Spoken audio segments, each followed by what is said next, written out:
presentaré un poco sobre la vida del licenciado Santo Vidal Palacio.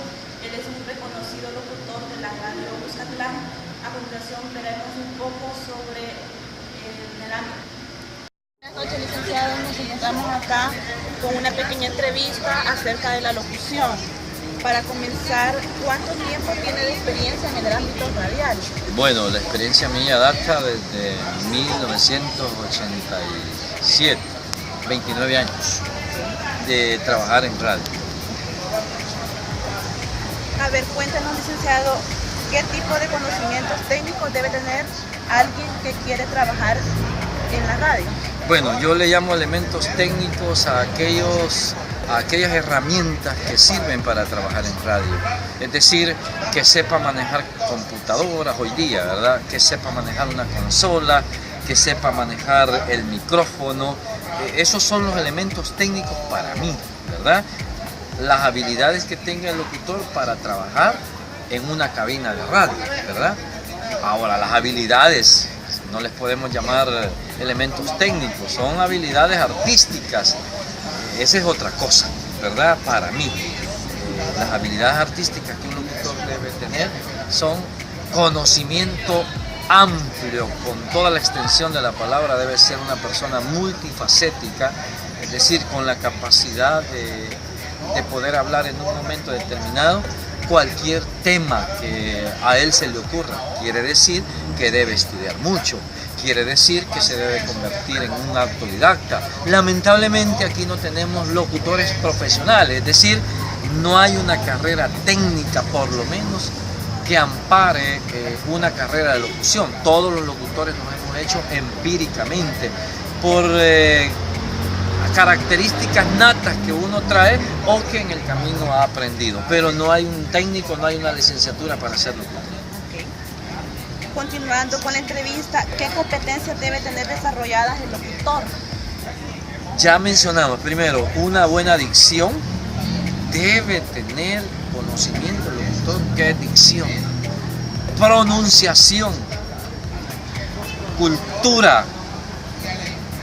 Debe saber del acento neutro. ¿Y qué es el acento neutro? Y ya lo hemos compartido. Creo que la licenciada está calificando a ustedes, ya va a saber esto.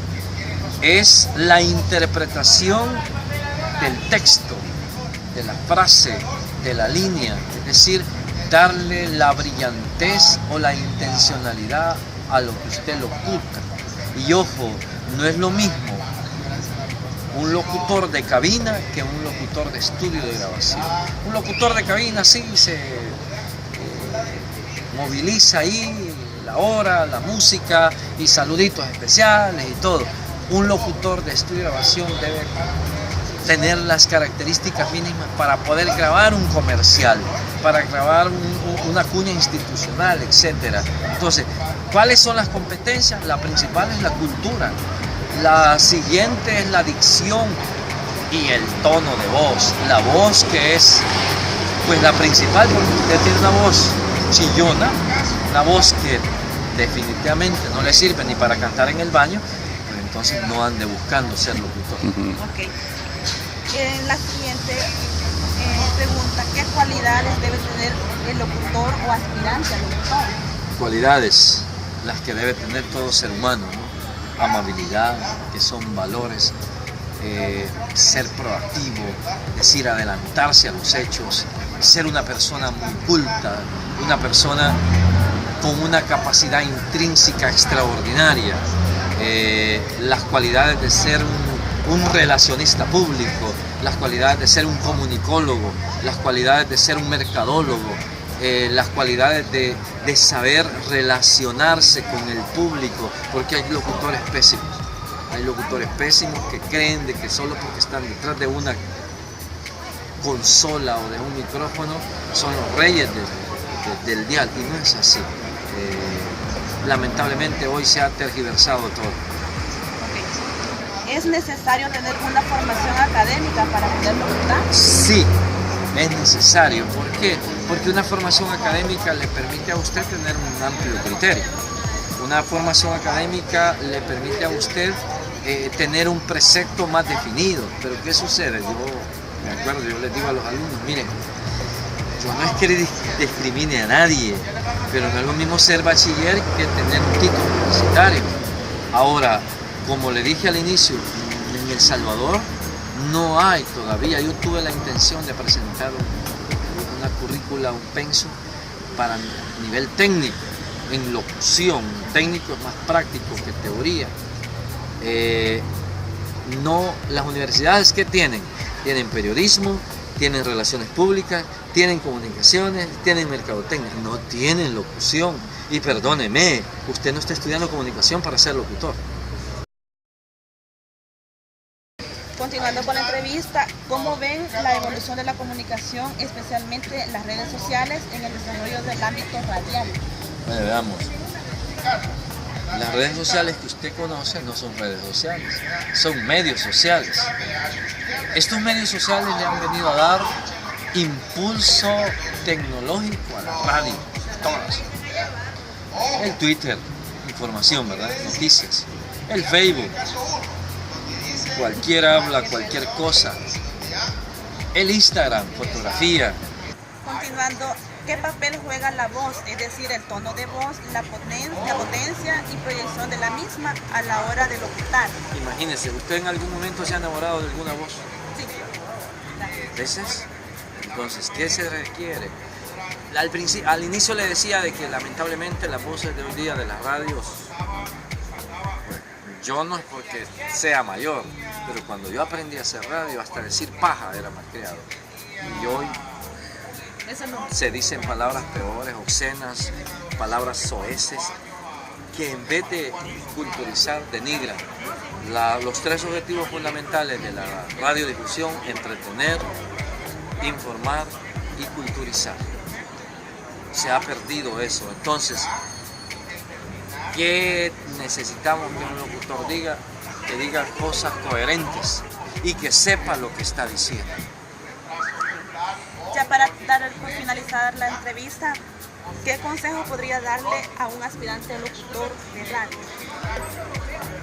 Como siempre lo he dicho y lo enseño en la universidad, la diferencia entre un japonés y un salvadoreño no es la inteligencia. Los japoneses no son inteligentes, son disciplinados.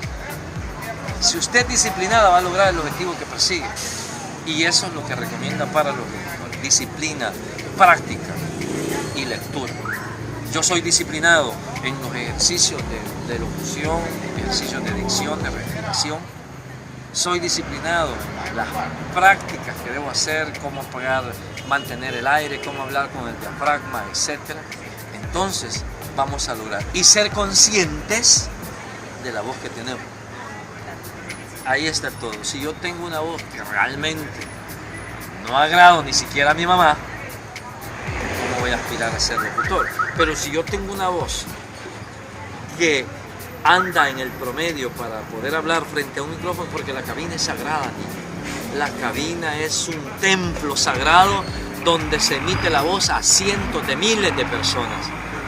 Si yo soy consciente de la voz que ostento, entonces voy a buscar ser locutor. De ahí para allá, disciplina en la lectura, conocimiento, saber cuántos kilómetros mide El Salvador, saber cuántos departamentos tiene El Salvador, cuántos municipios, saber cuánto mide San Salvador, el Gran San Salvador, el área metropolitana, saber todo eso para poder en un momento determinado saber hablar de eso, ¿verdad? Y ser creativo, proactivo, porque la persona que no es proactiva no está en nada, el que no es creativo tampoco está en nada. Bueno, licenciado, muchas gracias por esta entrevista. A la orden, a la orden.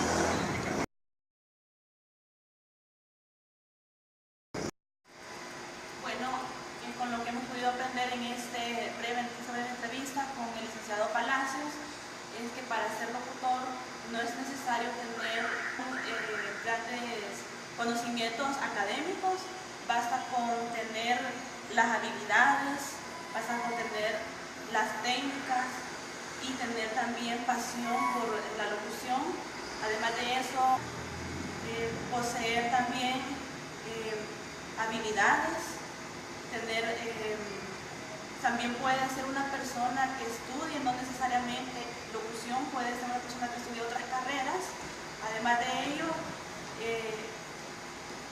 ser una persona bastante disciplinada para poder llegar a lo que es la meta, ser una persona sumamente profesional, no necesariamente con adquirir un estudio académico relacionado a la locución.